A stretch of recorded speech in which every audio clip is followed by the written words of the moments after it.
भागामध्ये आपण बोलतोय महिलांनी आर्थिक नियोजन कसं करायचं आणि गुंतवणुकीकडे कसं काय लक्ष द्यायचं त्याविषयी रुबीना शेख बोलतायत मुंबईहून. काय प्रश्न आहे रुबीना तुमचा? माझा प्रश्न आहे की माझ्याकडे आता 5 तोळे सोनं आहे आणि आता नेक्स्ट महिन्यात सोन्याचे भाव 20,000 पर्यंत जाणार आहेत. तर माझा प्रश्न आहे की माझी मुलगी 7 वर्षाची. आता समजा मी 5 तोळे सोनं विकून त्याची इन्व्हेस्टमेंट 20,000च्या हिशोबाने केली तर लाख रुपये समजा माझ्या हातात आले आणि मी एफडी करू इच्छिते. तर एफडी केल्यावर मला फायदेशीर होईल का की माझ्या नुकसान होणार आहे याच्यात? मला तेच विचारायचं होतं की मी कसं काय इन्व्हेस्टमेंट करू, म्हणजे सोनं विकणं चुकीचं आहे का बरोबर ठरणार आहे ते विचारायचं आहे मला सोन्याच्या हिशोबाने. छान आहे प्रश्न यांचा. जनरली सोन्याकडे जो बघायचा दृष्टिकोन असतो महिलांचा की हाऊस असते किंवा पूर्वी असं आपण म्हणायचो की सोन्याचे दागिने आणि हे घालून मिरवणं हा जो एक प्रकार होता. पण आता समाजाचा दृष्टिकोन इतका बदललेला आहे. जेव्हा सगळ्यात पहिले सोन्याचा भाव 4,500वरनं 9,500वर गेला होता तेव्हा मी स्वतः माझ्या 2 बांगड्या जाऊन विकून एनकॅश केले होते पैसे.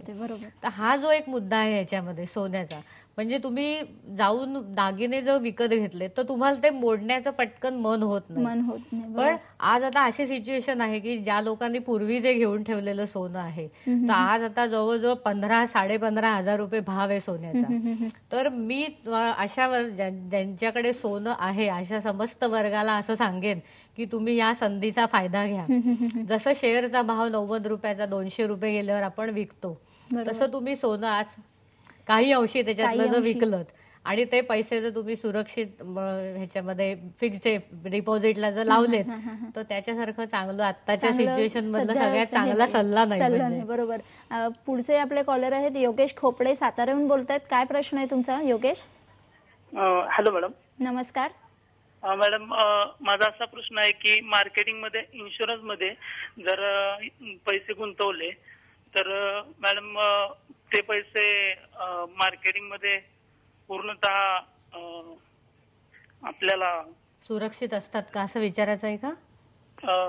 रिटर्न्स म्हणजे मार्केटिंग मध्ये जे गुंतवले जातात तर ते रिटर्न्स पूर्णतः मिळतात का आपल्याला?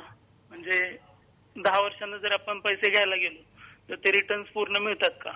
बरं. आता काही LICच्या काही आता 2-3 पॉलिसी अशा आल्या की त्याच्यामध्ये त्यांनी महिना 2,000 रुपये गुंतवा किंवा महिना 3,000 रुपये गुंतवा आणि त्याच्याबरोबर 5 वर्षांनी तुम्हाला एक अमाऊंट परत मिळेल किंवा 5 वर्षांनी तुम्ही जे आतापर्यंत भरलेले पैसे आहेत ते तुम्हाला सगळे परत येतील. 10 वर्षांनी जर तुम्ही 10 वर्ष जर तुम्ही हे दरमहा गुंतवणूक करत राहिला तर तुम्हाला एक वेगळी रक्कम मिळेल. तर अशा प्रकारच्या आता फ्लेक्झिबल पॉलिसीज इन्शुरन्स कंपन्यांनी चालू केलेत. म्हणजे पूर्वी इन्शुरन्सकडे बघायचा जो लोकांचा दृष्टिकोन होता तो फक्त आयुष्याची जी जोखीम घ्यायची त्या दृष्टीने होता.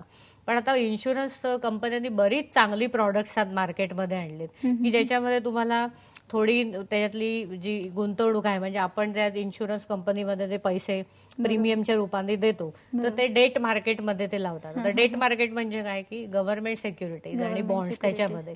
तेव्हा तिथे जर 9% तिथे त्यांना मिळत असतील तर त्यातले ते 7% आपल्याला पास ऑन करतात. मला सांगाल की पैसा सुरक्षित ठेवणं आणि गुंतवणं ह्यासाठी एक योग्य वेळ असते. तर महिलांसाठी अशी योग्य वेळ कोणती? त्यासाठी ते करताना आपण कुठलं भान कुठलं केअर घेतली पाहिजे?